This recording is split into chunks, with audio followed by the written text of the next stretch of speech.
pessoal, voltamos então aqui com a terceira parte da nossa exposição de hoje. Vamos falar agora sobre gota, né? Saindo do assunto de espondiloartropatias e falar um pouquinho de gota, né? Para falar do assunto, eu vou começar expondo essa questão para vocês. Homem de 45 anos, obeso, hipertenso e tabagista, é encaminhado ao ambulatório de clínica médica queixando-se de artralgia súbita na primeira metatarsofalangeana esquerda, de início a 3 dias. Ao exame, apresenta artrite volumosa no mesmo local e PA de 15/10. E traz os seguintes exames laboratoriais: ureia de 30, creatinina 0,8, ácido úrico 10,5 e hemograma normal. Valores de referência: ureia 10 a 45, creatinina 0,5 a 1,3, ácido úrico 2,5 a 8. Assinale a melhor conduta. A. Iniciar colchicina, alopurinol e captopril. Solicitar punção articular diagnóstico e lipidograma. Ou B. Iniciar colchicina e hidroclorotiazida. Solicitar punção articular diagnóstico e uricosúria de 24 horas. C. Iniciar diclofenaco, alopurinol e propranolol. Solicitar lipidograma e uricosúria de 24 horas. Ou D. Iniciar colchicina e captopril. Solicitar punção articular diagnóstica e uricosúria de 24 horas. Vamos ver então, ao longo da aula, como é que a gente vai fazer o tratamento, né, desse quadro que o paciente apresenta. Então, vamos falar agora um pouquinho de gota. Opa, eita, ixi. Alô, técnica, acho que tivemos um problema. Opa, vamos lá, então vamos lá, agora foi. Perdão. Então, gota, como vocês todos sabem, a gota é uma doença eminentemente associada a alterações no metabolismo do ácido úrico, né? Então nós temos determinadas alterações metabólicas que levam ao depósito de cristais de urato monossódico no tecido tanto articular quanto periarticular. E por que isso acontece, né? Por que o ácido úrico começa a se depositar dessa forma? Porque o pool corporal total de ácido úrico deste paciente está aumentado, né? E como é que isso se manifesta? Através de um aumento dos níveis séricos de ácido úrico, ou hiperuricemia, né? Esse aumento da quantidade total de ácido úrico no organismo do indivíduo ocorre por 2 mecanismos. Ou porque ele excreta menos do que deve, que é um mecanismo hipoexcretor, que é mais comum, ou porque ele é um hiperprodutor de ácido úrico, ou seja, o rim dele produz uma quantidade, excreta uma quantidade boa de ácido úrico, mas não faz frente a toda a produção que ele tem, né? Então o paciente acaba aumentando, lógico, a quantidade do pool corporal total dele. Quanto que é considerado uma uricemia normal, né? Quer dizer, até que ponto a gente considera normal o nível de ácido úrico? Até 7 mg por decilitro em homens e até 6,5 em mulheres, né? É importante a gente lembrar desse número aqui, 6,7. Por quê? Esse, do ponto de vista físico-químico, é o coeficiente de solubilidade do ácido úrico a 37 graus.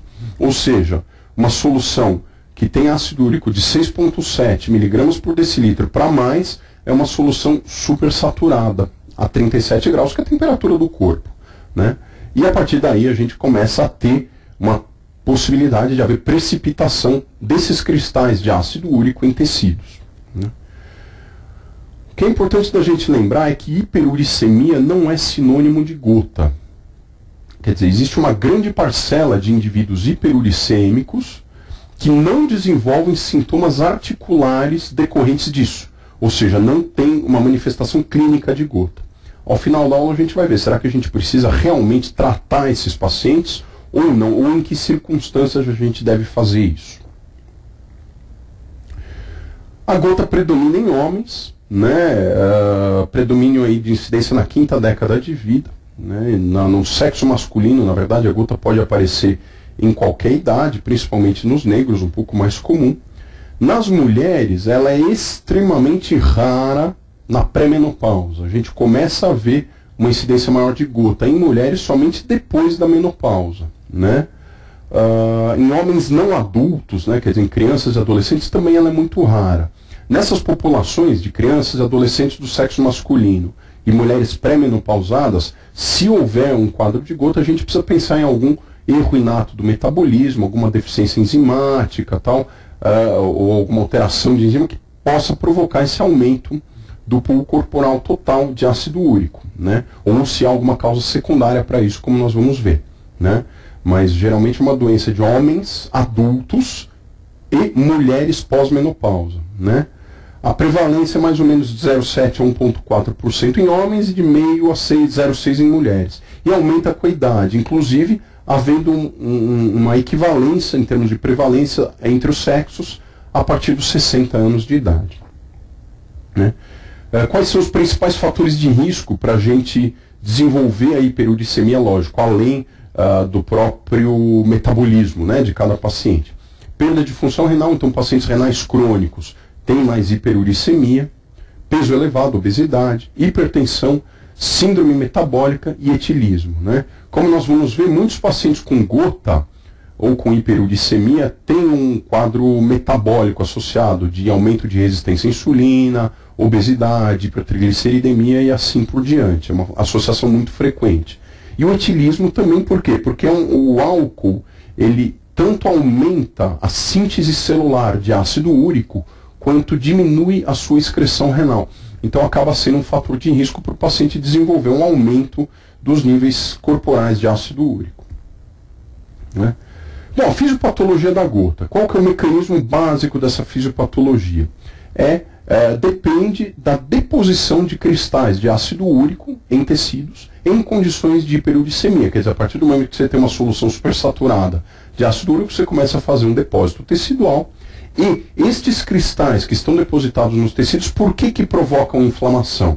Porque eles suscitam um quadro de fagocitose, né, desses cristais. Então os macrófagos vão lá, fagocitam esses cristais e neste processo de fagocitose ocorre uma liberação de mediadores inflamatórios e a partir daí ocorrência de artrite, né? Como eu já falei, a hiperuricemia ocorre por um desequilíbrio, né, entre a produção e a excreção de ácido úrico. Quanto que a gente produz de ácido úrico em média por dia? Mais ou menos um homem de 60, 70 quilos produz por volta de 700 miligramas por dia de ácido úrico. Desses 700, a gente excreta pelo intestino, nas fezes, por volta de 250 miligramas por dia. Perdão. E o resto é excretado pela urina, né? Como o ácido úrico é uma substância insolúvel, o clearance dele é relativamente baixo.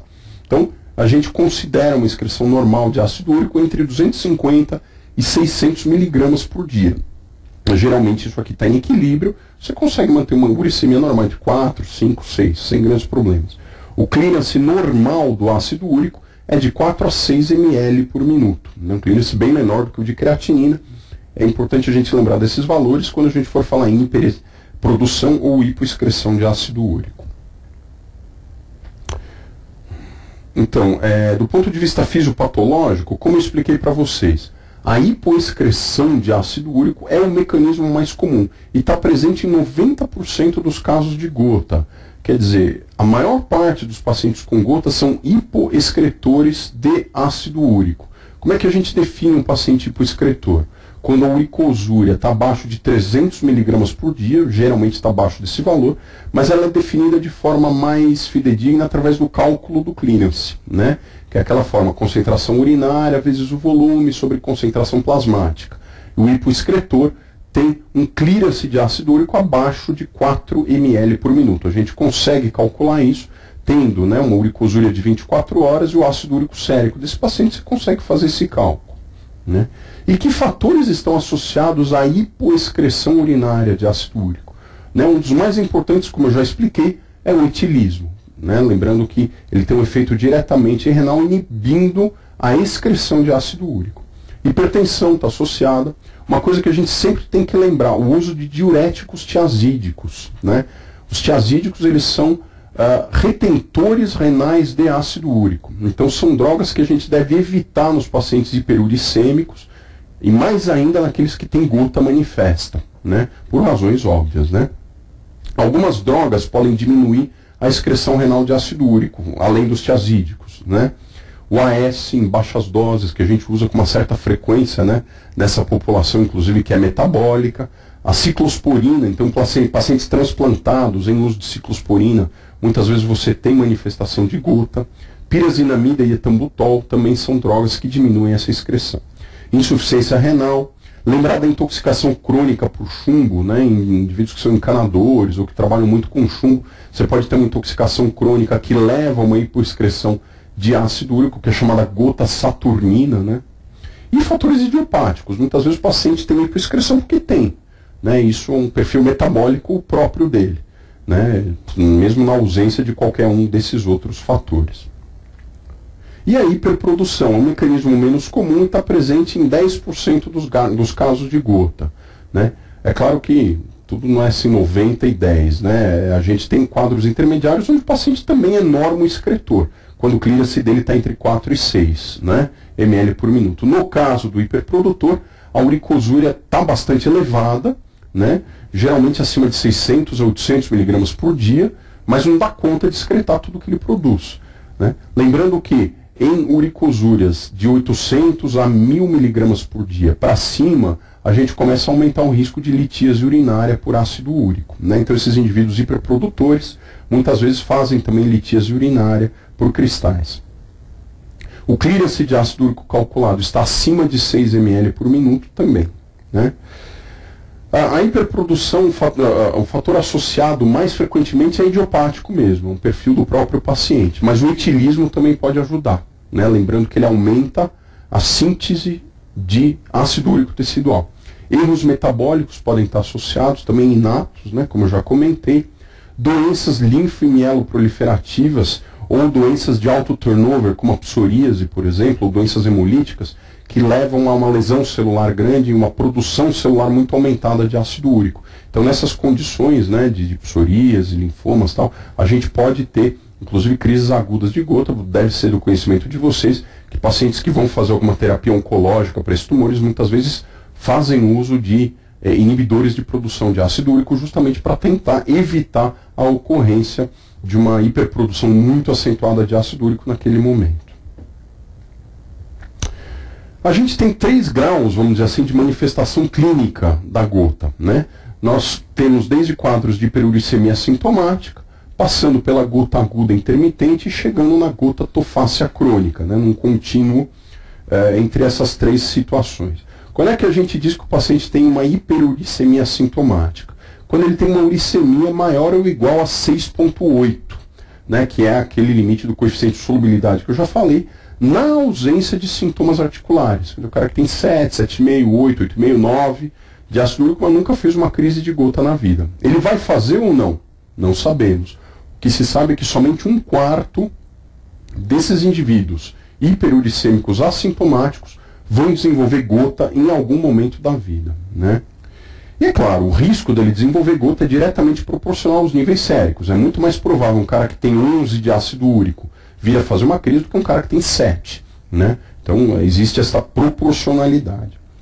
Se o cara começar, se o paciente começar a fazer gota, né, ele chega nesta fase que nós chamamos de gota aguda intermitente, que é aquele paciente que se queixa para você de que em intervalos mais ou menos prolongados ele tem crises agudas da doença, né? Então são ataques agudos intermitentes de artrite, né? Geralmente uma artrite de início muito agudo, abrupto, assim, uma instalação em 24 a 48 horas, bastante dolorosa, bastante incapacitante, né? O paciente muitas vezes chega mancando, não consegue pôr o pé no chão devido à dor que ele tem.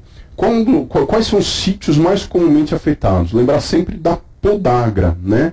Que é a afecção inflamatória pela gota da primeira articulação metatarsofalangiana, né? A articulação da base do hálux, que já ocorre em 90% dos pacientes com gota. Extremamente frequente. Então, uma artrite aguda naquele sítio é altamente sugestiva do quadro, mesmo porque ela não ocorre muito em outras situações, né? Assim, uma monoartrite aguda do hálux é uma coisa incomum, a não ser, lógico, nos casos de gota. O tarso, né, as articulações do tarso também são muito acometidas, então o paciente às vezes com crise no dorso do pé, né? Tornozelos, joelhos, né? Os joelhos também, a crise aguda no joelho é chamada de gonagra, também tem esse nome. punhos e cotovelos podem também ser acometidos. Como é que a história é natural? Geralmente o indivíduo começa a desenvolver ataques monoarticulares agudos. Se não tratada, né, a crise articular, ela vai se resolver sozinha. Depois de 7 a 14 dias, há uma defervescência natural do processo se você não tratar a gota aguda. E depois que ele sai da crise, ele passa a ter períodos intercríticos. Só que, se ele não tratar o problema de base, a hiperuricemia, esses intervalos intercríticos, que inicialmente podem ser bem prolongados, né, anos de duração, eles começam a se tornar cada vez mais curtos. Né? Então o paciente vai começando a ter crises cada vez mais frequentes, né, geralmente monoarticulares, que podem ser crises cada vez mais prolongadas, com períodos intercríticos cada vez menores. Né? E se isso continuar evoluindo, às vezes você pode até passar a ter crises oligoarticulares, ou eventualmente até poliarticulares. Né? Até que a gente chega num quadro que nós chamamos de gotatofácia crônica, né? Ou artrite gotosa crônica, que é um estado onde o paciente tem uma artrite contínua, ou seja, ele deixa de ter períodos intercríticos. Né? Ou, em outras palavras, ele tem artrite em mais de uma articulação, ele pode melhorar essa artrite numa articulação, mas está presente numa outra, ou seja, em qualquer momento que você pegar ele, pelo menos alguma artrite ele vai ter. Ou seja, ele não tem intervalos livres de crises e de dor. É claro que você pode ter exacerbações agudas, mas é um paciente que sempre tem um quadro articular em atividade. O envolvimento poliarticular é importante, né? E muitas vezes com desenvolvimento de deformidades. Né? A artrite gotosa, ela é uma artrite que causa erosão óssea, que causa deformidade, como nós vamos ver, e também esses pacientes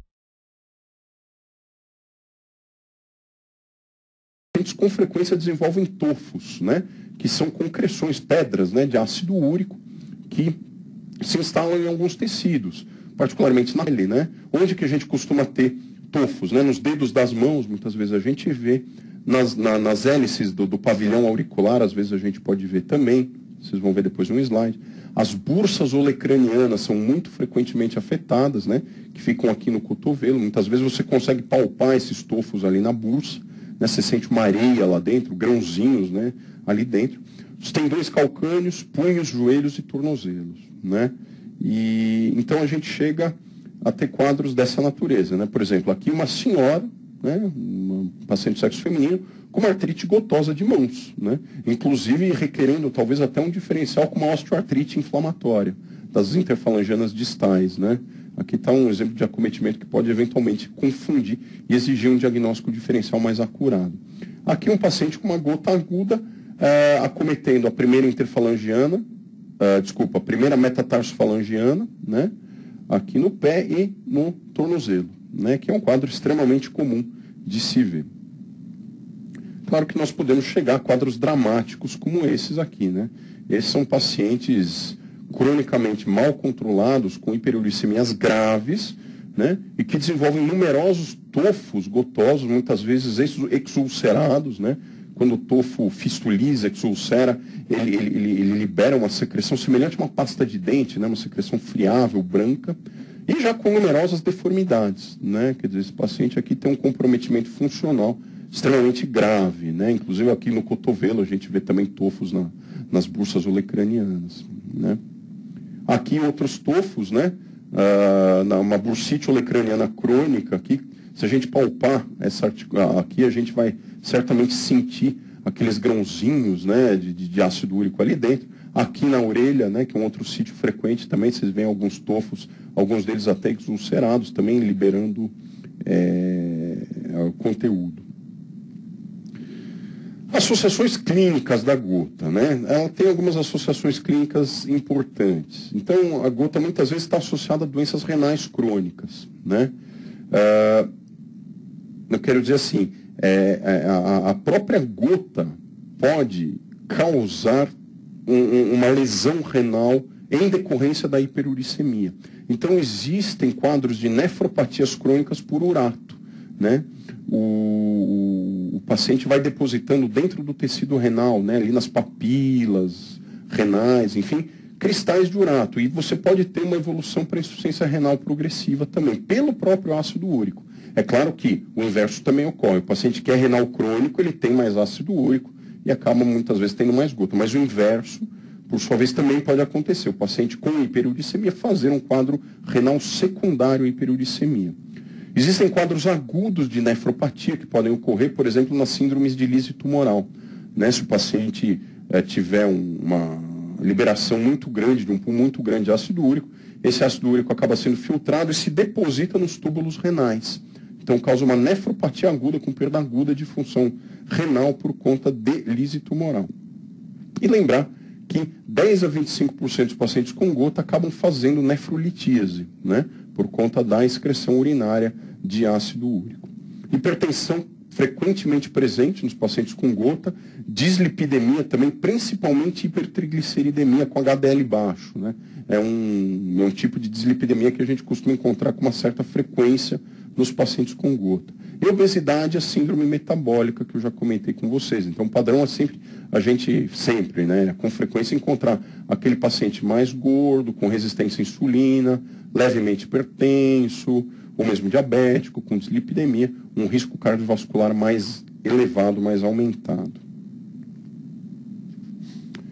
Bom, agora o que a gente encontra na gota em termos de achados, né, radiológicos e laboratoriais? Obviamente, o achado mais relevante é a hiperuricemia, né, na maior parte das vezes acima de 7. Lembrar que, eventualmente, os níveis podem normalizar durante uma crise aguda. Então, se você pegar um paciente com crise aguda e dosar um ácido úrico na urgência, se ele vier normal, não descarta o diagnóstico. Tá? Erosões em saca-bocado nas artropatias gotosas crônicas, né? Eu vou mostrar depois um raio-x, você começa a erodir as articulações como se fossem mordidas, né? Que a gente chama de saca-bocado. Se a gente vê, isso pode ser deformante e debilitante. Como eu já falei, dislipidemia, intolerância à glicose. E se a gente puncionar o líquido, que é uma coisa que a gente frequentemente acaba fazendo, a gente vai encontrar um líquido sinovial inflamatório, por volta de 20 mil células ou mais, com predomínio neutrofílico, porque é uma artrite muito aguda. E numa fase hiperaguda, a porcentagem de neutrófilos é alta. Né? Quando que a gente vai puncionar uma articulação com gota? Né? Como eu já comentei na aula de artrites sépticas, né? Se você tiver suspeita de um quadro séptico, uma monoartrite aguda que você acha que pode ser séptica, o ideal é que você puncione a articulação até para diferenciar se aquilo é uma crise de gota ou se é um quadro séptico. Lembrando que as coisas podem coexistir. O paciente pode ter uma crise aguda de gota infectada, por exemplo. Pode acontecer. Principalmente se o paciente tiver sintomas sistêmicos, né? Tiver febre, adinamia e tal, de instalação mais aguda. A punção articular pode ser importante para a gota também, para definição diagnóstica, né?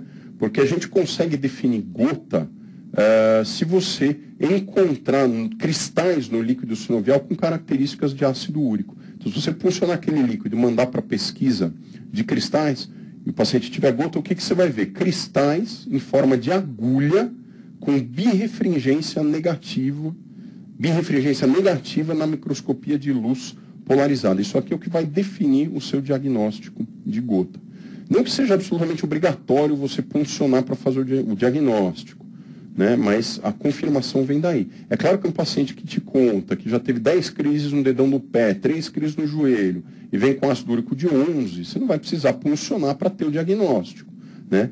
Mas a confirmação rigorosa, né, do diagnóstico requer a punção articular com pesquisa de cristais. Então, aqui alguns aspectos radiológicos, né, da artrite gotosa crônica. Por exemplo, aqui no pé, né, desse paciente aqui, vocês podem ver nessa articulação aqui na interfalangiana do hálux, né, uma presença de grande erosão aqui dessas interfalangianas, com aumento importante das partes moles em volta. Então, provavelmente ele tem um tofo gotoso aqui, né, e cronicamente isso acabou levando a uma erosão grave, né, dessa articulação. Aqui, na primeira metatarsofalangiana, também a gente vê algumas erosões, enfim, um acometimento crônico dessa articulação, também com aumento associado de partes moles. Aqui na mão também, a mesma coisa, né? Vocês veem esse aumento de densidade de partes moles, provavelmente associado a tofos gotosos, né? Com bastante erosão nessas articulações interfalangianas distais aqui, né? A gente tem erosões aqui nas proximais também, né? Então, uma artrite gotosa crônica já com lesão articular. E aqui, só para ilustrar para vocês, como é que a gente vê os cristais de urato monossódico, né? Se você puncionar o líquido e olhar na microscopia de luz polarizada, né? Aqui é uma microscopia normal, você vê um fagócito aqui com uma estrutura em forma de agulha aqui dentro, mas se você coloca ele na luz polarizada, você vê que dependendo do eixo do compensador da luz, não vou entrar em grandes detalhes aqui, esses cristais podem ficar ou azuis ou amarelos, dependendo da orientação deles, né? Que a polarização da luz permite, né, que eles fiquem coloridos dependendo da orientação, né? Então, se os cristais estão paralelos ao eixo do compensador da luz polarizada, eles ficam amarelos.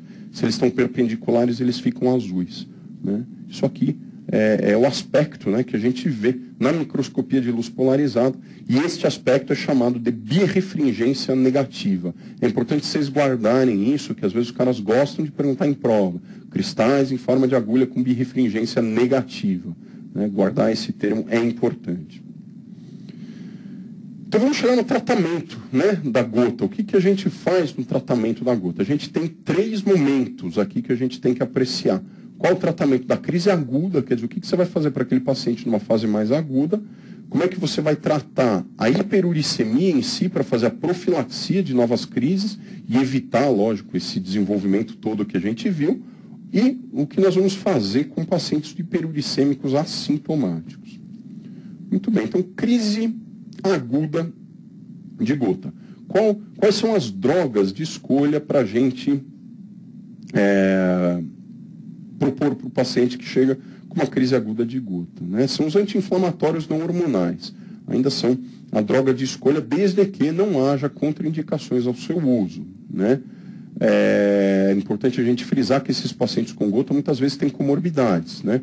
Insuficiência renal, por exemplo. Isso vai inviabilizar o uso de anti-inflamatório não hormonal, né? Então você tem que pensar numa alternativa. E, né, nesses pacientes, geralmente, os corticoides acabam sendo uma alternativa boa também. Você dá aí prednisona via oral, 20 a 40 miligramas por dia, durante 3 a 7 dias. Né? Há quem faça infiltrações intraarticulares, mas isso não é muito habitual.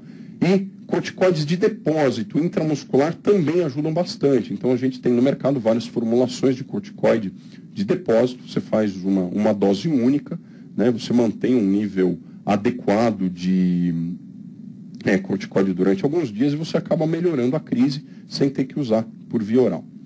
Colchicina tem papel no tratamento da crise aguda? Sim, tem papel. Antigamente, né, até um tempo atrás, se preconizava o uso da colchicina em doses mais altas nas crises agudas. Então, você dava 0,5 miligramas de colchicina a cada meia hora até o paciente ter diarreia, né, ou melhorar da crise, né? Claro que é um tratamento super incômodo para o paciente, a gente, novamente considerando que o paciente tem comorbidades, né, quer dizer, você vai desidratar esse paciente e tal, então isso acabou caindo um pouco em desuso, não se faz mais. Porém, a gente sabe que manter a colchicina diariamente numa dose um pouco mais baixa ajuda na melhora da crise.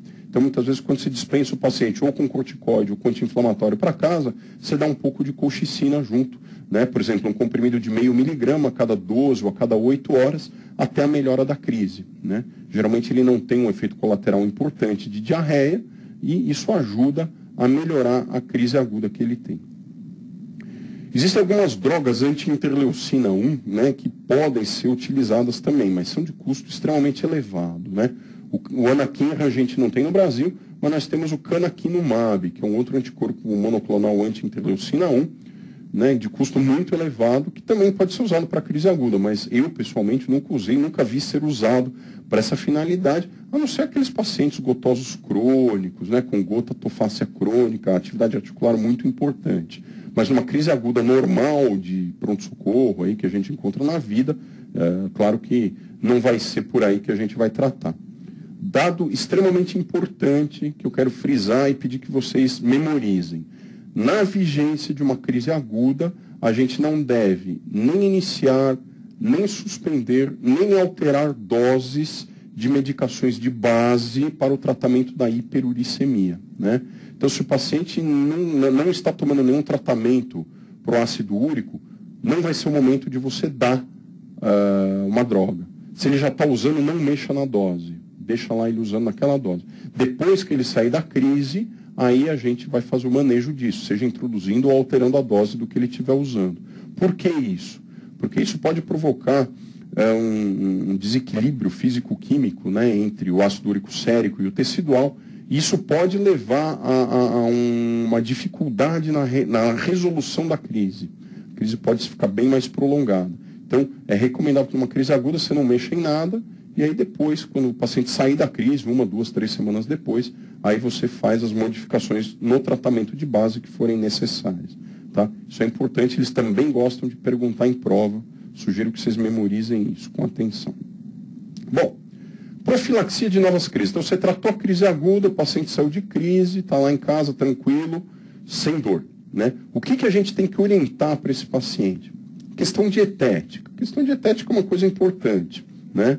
Qual que é a principal medida dietética que a gente tem que propor? A suspensão do consumo de álcool, né? Que é a principal recomendação de todas. Novamente, por aqueles motivos que eu já expliquei. Né? O álcool ele aumenta a síntese celular e diminui a excreção renal de ácido úrico. Então, evitar bebida alcoólica é uma medida extremamente importante. Existem alguns alimentos que são ricos em purinas, né? Como carnes vermelhas, bacon, vísceras, leguminosas, frutos do mar, que devem ser evitados, né? Moderados. A gente não precisa excluí-los da dieta, mas a gente acaba orientando uma moderação nesse consumo. Né? Falar para o paciente, olha, quando você for lá no seu fim de semana, tenta, né, moderar o consumo de carne vermelha no churrasco, com cerveja, tal, porque isso é um clássico, inclusive para quem está em pronto-socorro, muitas vezes na segunda, na terça-feira, depois do fim de semana, o paciente chega lá com uma crise aguda de gota, depois uma churrascada, com cerveja e tal. É claro que isso vai acabar sendo um fator de risco para ele desenvolver uma crise aguda. Tá? Colchicina. Novamente, a colchicina tem um papel profilático. Ela não é uma droga hipouricemiante, ela não vai mexer nos níveis de ácido úrico. Mas, quando a gente introduz o tratamento hipouricemiante, como nós vamos ver, existe um risco aumentado do paciente começar a ter crises mais frequentes, porque está mexendo lá no equilíbrio físico-químico. Então, a gente deixa, junto com o tratamento hipouricemiante, uma dose baixa de colchicina profilática, geralmente 0,5 a 1 miligrama por dia, e mantém a colchicina até 3 a 6 meses depois que o ácido úrico chegar em níveis normais. Aí você pode tirar a colchicina. Tá? E o tratamento de normalização da uricemia depende, né, de drogas chamadas uricorredutoras. Né? Quais são as principais que a gente tem? Os inibidores da xantina oxidase. Nós temos 2 no mercado hoje em dia. O clássico é o halopurinol, mas nós temos também o febuxostat. Né? Nós podemos usar agentes uricosúricos, como a benzobromarona, que é um diurético uricosúrico, e a pegloticase, né, que é um inibidor também da xantina oxidase, assim, mais, como se diz, mais incisivo, né, para casos assim muito graves, né? Não é utilizado de rotina. Né? Qual que é a meta terapêutica? Né? A gente deixar pelo menos um ácido úrico no máximo de 6 com boa resposta clínica. Né? Quer dizer, a meta terapêutica é o paciente ficar ali até 6 e bem controlado das crises. Geralmente se consegue isso. Né? É claro que até ele normalizar o pool corporal total de ácido úrico, ele pode ir desenvolvendo algumas crises. Mas se você mantiver um ácido úrico abaixo de 6, você vai permitir que com o tempo isso se equilibre. Né? Nos casos tofáceos mais graves, a gente preconiza um ácido úrico abaixo de 5 como meta. É uma meta um pouquinho mais agressiva. Né? A maior dificuldade que a gente tem no tratamento a longo prazo é a aderência desse paciente. A gente tem que esclarecer, educar o paciente que esta alteração que ele tem é para a vida inteira. Né? Então não é uma droga que ele vai usar 3, 4 meses e vai parar. Inclusive, uma das principais causas de falência de longo prazo do tratamento da gota é justamente essa intermitência no uso dos hipouricemiantes. Usar halopurinol de vez em quando, tal. Isso bagunça completamente o coreto e o controle passa a ser muito mais complicado. Então, o halopurinol. Né? O halopurinol é um redutor da síntese do ácido úrico por inibição da xantina oxidase, que é uma das enzimas-chave na produção do ácido úrico a partir lá dos seus metabólitos iniciais. Né?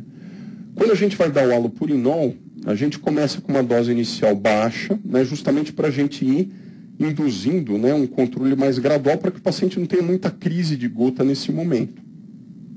A gente começa com 100 miligramas por dia, espera algumas semanas, aumenta para 200, eventualmente chega até 300 miligramas por dia, que é a dose mais usual de manutenção, né? A dose máxima do halopurinol é de 800 miligramas por dia, mas dificilmente a gente chega nessa dose, até por uma questão de tolerância. Então, qual que é a meta? A gente deu o halopurinol, chegou na nossa meta terapêutica, você mantém aquela dose durante um certo tempo, né? E o paciente permanecendo bem controlado por um ano, tal, você tenta reduzir gradualmente a dose do halopurinol, com o objetivo de manter a menor dose possível a prazo indeterminado. Tá? Lembrar que é uma droga que tem que ser reduzida em caso de insuficiência renal, né?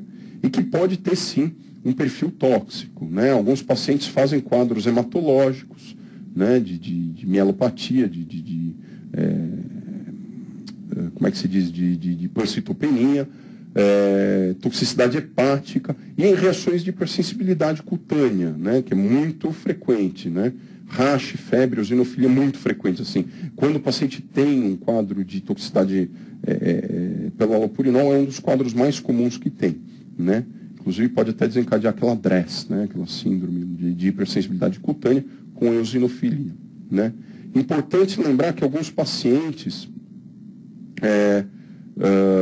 que são transplantados, né, podem requerer o uso de azatioprina, né? Então a azatioprina tem uma interação medicamentosa perigosa com o halopurinol e ela pode aumentar os efeitos tóxicos do halopurinol. Então, tomar bastante cuidado se o paciente já toma a azatioprina junto. Outra opção que nós temos no mercado é o febuxostat, que também tem um mecanismo de ação semelhante ao do halopurinol. Ele inibe a síntese através da inibição da xantina oxidase. É uma medicação um pouco mais custosa, mas qual é a vantagem dele? Né? Ele tem um menor potencial de toxicidade em comparação ao halopurinol. O halopurinol acaba sendo uma droga inicial e, se houver falha ou intolerância, a gente acaba trocando ele pelo febuxostat. Começamos com 40 miligramas por dia e mantemos entre 40 e 80 na dose máxima de 120. Né? Ele é uma medicação mais cara, né? E exige monitorização com enzimas hepáticas. A benzobromarona. Benzobromarona é um agente uricosúrico, né? Também pode ser usada no tratamento da gota na dose inicial mais baixa, de 25 a 50 miligramas por dia, e na dose máxima de 200 miligramas por dia, né? Nos pacientes que têm litíase urinária, a gente costuma evitar o uso da benzobromarona porque ela vai aumentar a excreção urinária de ácido úrico. Então você tem que ter bastante cuidado nesse perfil de pacientes. Alguns podem até ser submetidos a uma alcalinização urinária com citrato, enfim, que isso diminui a precipitação de ácido úrico, né? É uma droga que depende do paciente ter uma função renal boa para ter uma boa eficácia. Então, se o paciente tem insuficiência renal, muitas vezes a gente tem que usar uma dose maior. Quando o paciente está usando benzobromarona, tem que monitorizar a uricosúria. Geralmente a gente procura não deixar ela passar de 800 miligramas por dia, devido justamente ao risco do desenvolvimento de litíase urinária. E ela pode ser usada em associação ao inibidor de síntese do ácido úrico, como o halopurinol ou mesmo o febuxostat, e tem um perfil de segurança muito bom, né? O que a gente faz na prática, né? É claro que definir se o paciente é hiperexcretor ou se o paciente é hiperprodutor ou hipoexcretor pode ajudar na escolha do tratamento, né? Mas, geralmente, tanto quando o paciente é hipoexcretor quanto hiperprodutor, a gente tende a usar mais o halopurinol como uma droga inicial, porque o paciente que é hipoexcretor também vai responder bem ao halopurinol, né? Por quê? Porque é uma droga mais fácil de ser usada. Se você der benzobromarona, você vai ter que monitorizar o ácido úrico, urinário, em urina de 24 horas, com uma certa frequência, ele dá mais trabalho, né? Então a gente tende a começar com halopurinol. E se o paciente for claramente hipoexcretor, né, e você chegar numa dose razoável de halopurinol e ele não estiver bem controlado, você pode associar a benzobromarona ao halopurinol, não tem nenhum problema, né? É claro que não está errado também você começar o tratamento com a benzobromarona, de forma nenhuma, uma questão pessoal de opção, principalmente se o paciente tiver uma hipoexcreção assim, severa. Aí você pode estimular a uricosúria com a benzobromarona como escolha inicial. Também não está errado. Só que é uma droga menos prática, né, de você ser usada e tem todo esse risco da litíase urinária, tal que eu já expliquei. Mas pode ser feito também sem nenhum problema. Né? Então aí vamos dizer, você começou o seu tratamento com a sua opção, né, terapêutica. Aí eventualmente o paciente pode ter uma refratariedade, né? Você chegou numa dose mais alta da medicação, ele não respondeu ou ele não tolera, né? O que a gente tenta fazer? Elevar o uso das drogas que ele está usando, né, até a dose máxima, conforme a toxicidade e a tolerância do paciente, né? E associar, né, fazer associações. Por exemplo, um inibidor de síntese com o uricosúrico, como eu já falei. Então, o allopurinol mais a benzobromarona, o febuxostat mais a benzobromarona. Existem algumas drogas que têm um efeito uricosúrico também, de forma interessante, que são o losartan e o fenofibrato, né? O losartan pode ser interessante, por exemplo, no tratamento da hipertensão desses pacientes, né, justamente porque ele tem algum efeito uricosúrico que pode auxiliar, teoricamente, no controle da gota. E o fenofibrato, né, naqueles pacientes que têm hipertrigliceridemia importante, né, com uma droga de opção por causa do efeito uricosúrico que ele tem também. E a pegloticase, que eu já tinha falado, né, como último recurso, né, para casos de gota refratária, né, aquele paciente que você já tentou dar uricosúrico em dose máxima, inibidor de síntese em dose máxima, e não consegue controlar. É raro isso acontecer, mas pode acontecer. Né? Então você faz uma dose de 8 mg EV a cada 2 semanas. Né? E o que a pegloticase faz? Converte o ácido úrico em alantoína, né, uma enzima que faz essa conversão, e a alantoína é um metabólito que é excretável, solúvel por via renal. Então, a pegloticase é uma opção para os casos refratários. E a hiperuricemia assintomática, né? O que a gente faz nos casos assintomáticos? Existe ainda bastante controvérsia em relação a esse assunto. Não existe uma posição definida, né? Mas, em geral, não é todo paciente com hiperuricemia assintomática que a gente vai ter que tratar. Mesmo porque, se você for dar allopurinol para esse paciente, vocês têm que lembrar que é uma droga que tem potenciais efeitos tóxicos, né? Então não é só dar allopurinol, vai tomando aí esse remedinho e beleza. Né? A gente tem que ter um cuidado e tem que monitorizar. Então, quando que existe uma indicação inequívoca de tratamento de uma hiperuricemia assintomática? Se você tiver ácido úrico em níveis extremamente elevados, geralmente acima de 13 nos homens e acima de 10 em mulheres. Né? Por quê? Porque você tem um risco de deposição tecidual muito grande, de lesão renal, como eu já expliquei, então você acaba tratando. Né? Ou se o paciente for francamente hiperuricosúrico, né? Então o paciente tem uma hiperuricemia assintomática, é conveniente você dosar o ácido úrico da urina. Se o ácido úrico estiver acima de 1.000, 1.100 miligramas por dia, é conveniente também você fazer um tratamento úrico redutor para prevenir litíase e complicações urinárias decorrentes disso. E a terceira indicação, né, é o potencial de ocorrência de síndromes de lise tumoral. Então, em pacientes que vão ser submetidos a algum procedimento quimioterapêutico, muitas vezes você dá o allopurinol profilático para evitar essas situações. Né?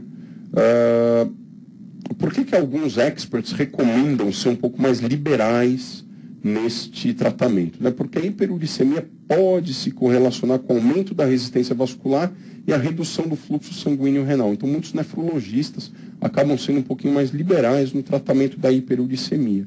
E em casos de síndrome metabólica mais severa, também você pode acabar tratando. Então, um paciente que tem, né, uma obesidade importante, uma dislipidemia grave, já é diabético, enfim, você pode recomendar o tratamento da hiperuricemia mesmo que o paciente seja assintomático. Tá? Mas as indicações inequívocas são essas, né? Hiperuricemia grave, hiperuricosúria importante ou síndromes de lise tumoral.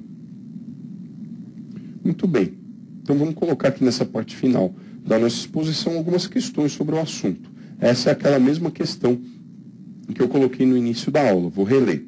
Um homem de 45 anos, obeso, hipertenso e tabagista, é encaminhado ao ambulatório de clínica médica, queixando-se de artralgia súbita na primeira metatarsofalangiana esquerda, de início a 3 dias. Ao exame, apresenta artrite volumosa no mesmo local, IPA de 15/10, e traz os seguintes exames: ureia 30, creatinina 0,8, ácido úrico 10,5 e hemograma normal. né, com os valores de referência aí. Qual a melhor conduta? Quer dizer, um paciente que está com uma crise aguda, muito provavelmente de gota, né, com ácido úrico de 10,5, né, localização típica, obeso, hipertenso, tem todo um perfil metabólico. Então, qual das alternativas é a melhor para você estabelecer o diagnóstico e oferecer um tratamento adequado nesta situação? A. Colchicina, allopurinol e captopril. Solicitar pulsão articular diagnóstico e lipidograma. Está tudo certo, menos a questão do allopurinol, né? Se o paciente tiver realmente um diagnóstico de gota, como a gente acredita, e está em vigência de crise aguda, como frisei já durante a aula, o allopurinol não é indicado neste momento. O resto tudo até você poderia fazer, colchicina, captopril, punção diagnóstica e lipidograma, mas o que invalida essa alternativa é o allopurinol. B. Iniciar colchicina e hidroclorotiazida, solicitar punção articular diagnóstica e uricosúria de 24 horas. Você pode fazer tudo isso, menos a hidroclorotiazida. Como expliquei, né, se você tem um paciente com hiperuricemia, principalmente com suspeita de gota, você deve tentar evitar o uso de diuréticos tiazídicos. Então a B também está errada. C. Iniciar diclofenaco, allopurinol e propranolol. Solicitar lipidograma e uricosúria de 24 horas. A mesma coisa. Você não vai começar o allopurinol nesse momento. E D. Iniciar colchicina e captopril. Solicitar punção articular diagnóstico e uricosúria de 24 horas. Né, o que estaria perfeito. Além disso, você até poderia, né, no caso aí desse paciente, como ele tem função renal normal não tem outras contraindicações, você poderia até dar um anti-inflamatório não hormonal para tratar essa crise aguda. Eles não colocaram isso na questão, mas seria cabível, né? Você vai tratar a hipertensão dele com captopril, a colchicina e, eventualmente, o anti-inflamatório ou o corticoide podem ser de valia, né? E a punção articular diagnóstica pode ser feita. A uricosúria de 24 horas vai determinar se esse paciente é hiperprodutor ou hipoexcretor, eventualmente pode balizar o nosso tratamento depois que ele sair da crise aguda, né? Então, alternativa correta, alternativa D de dado. Outras questões, vamos lá. A associação correta entre condição musculoesquelética e a medicação que a induz é A. Osteonecrose, heparina e quinolonas. B. Gota, diuréticos e ciclosporina. C. Lúpus, digitálicos e bloqueadores do receptor da angiotensina. Vasculites, corticoides e levodopa. É claro que como a aula de gota, né, provavelmente a alternativa correta é a B. Né? E vocês sabem, né, como eu já expliquei, que os diuréticos tiazídicos podem induzir gota e a ciclosporina também por redução da excreção urinária de ácido úrico. Né? Por que a osteonecrose está errada? Né? Geralmente a osteonecrose está mais associada a corticoides, né, em dose alta, né, heparina e quinolona não tem tanta relação assim. Lúpus, né, aquele deve estar falando de lupus-like, né? Digitálicos e bloqueadores de receptor de angiotensina não estão entre as drogas mais comumente associadas, né, como a hidralazina, a procainamida, a isoniazida, a metildopa e outras, né? E corticoides não tem relação com vasculites, né? Se a gente pensar em vasculites de hipersensibilidade associadas a medicações, o corticoide, inclusive, pode ser até uma opção terapêutica, né? Então, a associação correta aqui é da alternativa B mesmo, né? Gota com diuréticos e ciclosporina, diuréticos tiazídicos. Aqui uma questão verdadeiro ou falso, né? Vamos examinar as alternativas então. Gota é uma condição conhecida há mais de 4 milênios, inicialmente descrita pelos egípcios em 2640 a.C. Com relação ao seu quadro clínico, atribua verdadeiro ou falso as afirmativas a seguir. Então vamos lá. Primeira, a crise de gota tem um início abrupto e envolve frequentemente o grande artelho, tornozelo e outras articulações do pé. Verdadeiro ou falso? Provavelmente verdadeira, né? Quer dizer, como eu falei, é uma crise aguda que envolve o grande artelho, né, o dedão do pé, o hálux, o tornozelo e outras articulações do pé. Então está certa a primeira alternativa, a primeira afirmativa. A outra, deficiência de hipoxantina, guanina, fosforibosiltransferase, hiperatividade de 5-fosforibosil, pirofosfato sintetase ou doença renal hereditária devem ser suspeitados em crianças, adolescentes ou adultos jovens com gota. Como eu comentei com vocês, em pacientes com crises de gota, uma hiperuricemia grave em idade não compatível, estes erros inatos do metabolismo, né, que fazem parte do metabolismo do ácido úrico, tem que ser considerado sim como uma possibilidade diagnóstica, né? Então, essa alternativa também está correta. Hipertensão arterial, hipertrigliceridemia e prejuízo leve da função renal podem estar associados, com certeza, isso a gente viu. Mulheres são afetadas tanto quanto homens, porém, no período que precede a menopausa, elas são afetadas com maior frequência. Está errado também. Lembra que a afecção do sexo feminino é pós-menopausa, né, e essa incidência se iguala a partir dos 60 anos de idade. Na gota crônica, as articulações dos membros superiores mais especialmente afetadas são os punhos. Também está errada, porque a articulação mais frequentemente acometida nos membros superiores são os cotovelos, né? Tanto em frequência como na questão da bursite olecraniana. Então, essa alternativa também está errada. Então, é verdadeiro, verdadeiro, verdadeiro, falso e falso. Alternativa a ser assinalada, que é a alternativa A. Um paciente de 58 anos, negro, caminhoneiro, procurou o pronto atendimento da sua cidade, queixando-se de forte dor no hálux direito há 3 dias. Fez uso de paracetamol sem melhora e de aspirina, com melhora parcial, mas observou piora do inchaço, além de vermelhidão em todo o pé. Manteve aspirina a cada 6 horas nas últimas 48 horas, mas na noite anterior à consulta a dor piorou, e até o cobertor sobre o pé o incomodava. Relata também dores nas articulações desde os 40 anos, e que nunca procurou atendimento, achando que deveria ser um reumatismo, fazendo uso de chás e de aspirina receitada pelo balconista da farmácia. Portador de hipertensão arterial, em uso de hidroclorotiazida e enalapril, como hábito social bebe cerveja. Ao exame físico, temperatura 37, frequência cardíaca 98, PA 16/10, altura 1,70 e peso de 89. Além do edema observado no hálux direito, também apresentava discreto edema nas demais articulações metatarsofalangianas e nas articulações dos dedos das mãos. Assinale a alternativa que apresenta o diagnóstico mais provável e a conduta terapêutica imediata adequada. Então, um paciente de meia idade, 58 anos, né, com uma artrite no hálux direito, que é a primeira coisa que a gente tem que pensar realmente é em gota sempre, né? Já teve quadros prévios, né, anteriores, desde os 40 anos, e é um paciente provavelmente metabólico, né, um paciente com hipertensão arterial, que usa diurético tiazídico, que usa cerveja, que entre as bebidas alcoólicas, né, a cerveja é uma das mais deletérias em termos de ácido úrico, né? Então, enfim, provavelmente é um paciente com gota. Vamos ver as alternativas aqui. A. Artrite reumatoide. Orientar dieta e prednisona 40. Nada a ver, a gente já viu que não é um quadro de artrite reumatoide. Apesar daquele edema nos dedos das mãos, isso pode ocorrer na gota também, né? Ele tem todo um perfil que sugere muito mais o diagnóstico de gota. B. Gota.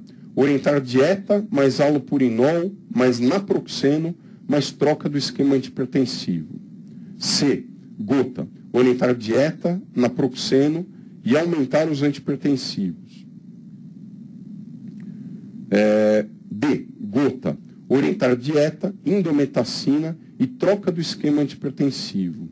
Né? Dessas últimas 3 que eu li, qual que vocês acham que é a mais adequada? Né? Quer dizer, um paciente com uma crise aguda de gota no hálux, que está tomando enalapril e hidroclorotiazida, né?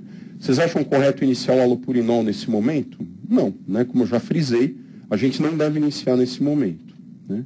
Aumentar os antihipertensivos, claro, ele está hipertenso, mas ele toma o tiazídico, e como eu já frisei para vocês, é um esquema que deve ser evitado na gota. Então, o ideal é que ele faça troca do esquema antihipertensivo. Você suspenda o diurético tiazídico e tente uma outra classe, né?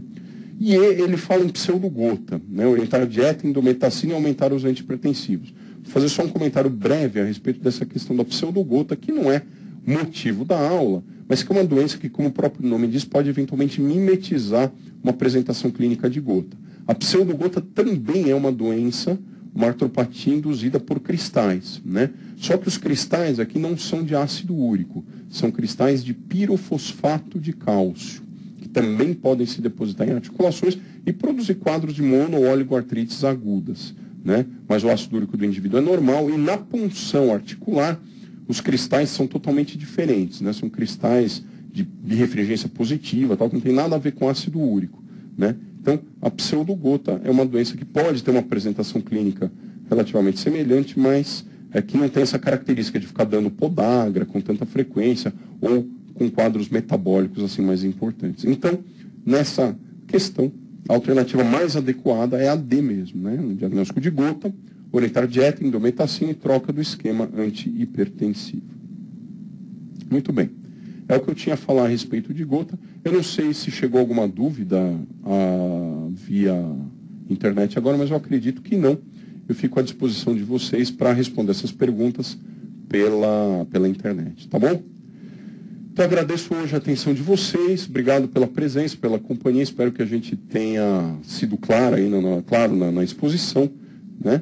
E na semana que vem a gente volta com 3 outros temas. Muito obrigado, bom fim de semana para vocês. Até mais.